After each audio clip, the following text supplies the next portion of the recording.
हरे कृष्ण। एक महात्मा, उनके 2 शिष्य थे, लेकिन उन दोनों शिष्यों की आपस में नहीं बनती थी। उन दोनों शिष्यों के बीच में मनमुटाव चलता रहता था। अब गुरु महाराज दोनों को समझाते कि भाई तुम समझ जाओ, तुम समझ जाओ। एक दिन क्या हुआ, दोनों गुरु महाराज जी के चरणों की सेवा कर रहे थे रात्रि में। एक शिष्य गुरु के बाएं चरण की सेवा कर रहा था और एक दाएं चरण की, पैर दबाते ना, चरण दबाते, एक बाएं चरण की, एक दाएं चरण की सेवा कर रहा था। हमारे गुरु महाराज ये प्रसंग बताते हैं, इसको ध्यान से सुनना, बड़े ध्यान से सुनना। तो बाएं चरण दबाने वाला जो शिष्य था वो अपनी सेवा कर रहा है और दाएं चरण को दबाने वाला शिष्य वो अपनी सेवा कर रहा था। दोनों अपनी अपनी सेवा कर रहे थे। ऐसे में गुरु महाराज जी ने करवट ली। करवट ली तो क्या हुआ कि जो बायां चरण था वो दाएं चरण के ऊपर आ गया करवट लेने से। तो दायां चरण के ऊपर बायां चरण आ गया।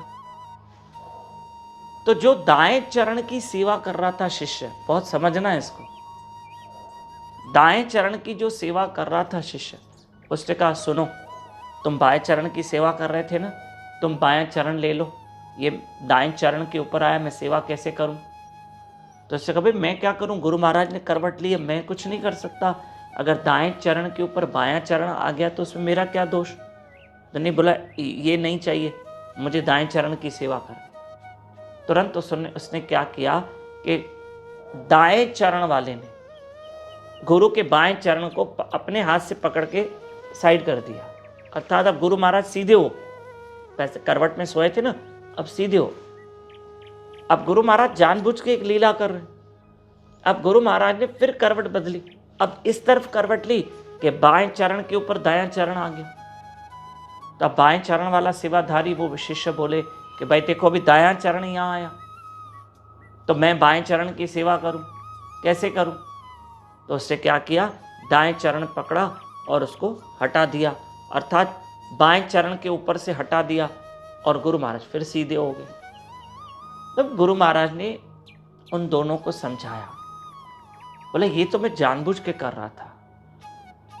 मुझे एक बात बताओ कि मेरा बायां चरण दाएं चरण के ऊपर आ रहा है, तो दाएं वाले को तकलीफ हो रही है और वो दाएं चरण की सेवा करने वाला मेरा शिष्य सामने वाले को चिल्ला रहा है। फिर कभी बाएं के ऊपर दायां चरण आ जाता है तो ये चिल्लाता है, तुम आपस में लड़ते हो। लेकिन कभी ये सोचो, तकलीफ किसको आ रही है? तकलीफ किसको आ रही है? मुझे ही आ रही है। तुम बाएं चरण को हटा रहे हो, तुम दाएं चरण को हटा रहे हो, वो इस पैर को हटा रहा है, वो इस पैर को हटा रहा है, तकलीफ तो मुझे आ रही है ना, तुम्हें थोड़ी हो रही है। तुम्हें लगता है कि मैं दाएं चरण की सेवा करूं तो बायां चरण आड़े ना आए, और तुम सोचते हो मैं बाएं चरण की सेवा करता हूं तो दायां चरण आड़े ना आए। लेकिन तुम दोनों उस ईगो में आके मुझे ही कष्ट दे रहे हो और मेरे चरण को पकड़ के साइड कर रहे हो, कभी इधर कर रहे हो दायां चरण, कभी बायां चरण इधर।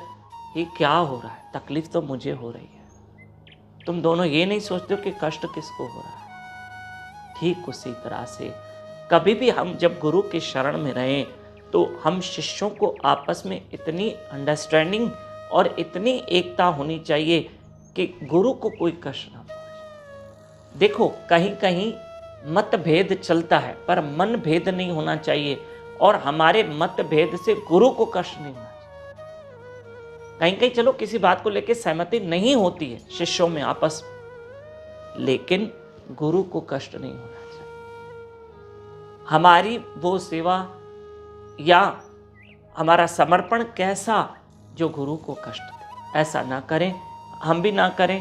हम भी इस बात को समझेंगे और इस कथा को आप समझिएगा। और इन दिनों भागवत कथा चल रही है। आज तो भागवत कथा का सोमवार है ना, तीसरा दिन है, कल मंगलवार चौथा दिन है। वर्धा शहर में भागवत कथा चल रही है, 5 जून तक चलेगी। और शाम को 6 बजे यूट्यूब चैनल दामोदर दास पे लाइव रहकर भागवत कथा श्रवण करें। जो वर्धा और आसपास शहर में महाराष्ट्र में रहते हैं ना, जहाँ कथा चल रही है, वो सामने आके दयाल नगर से गोदड़ी वाला धाम में कथा सुनें।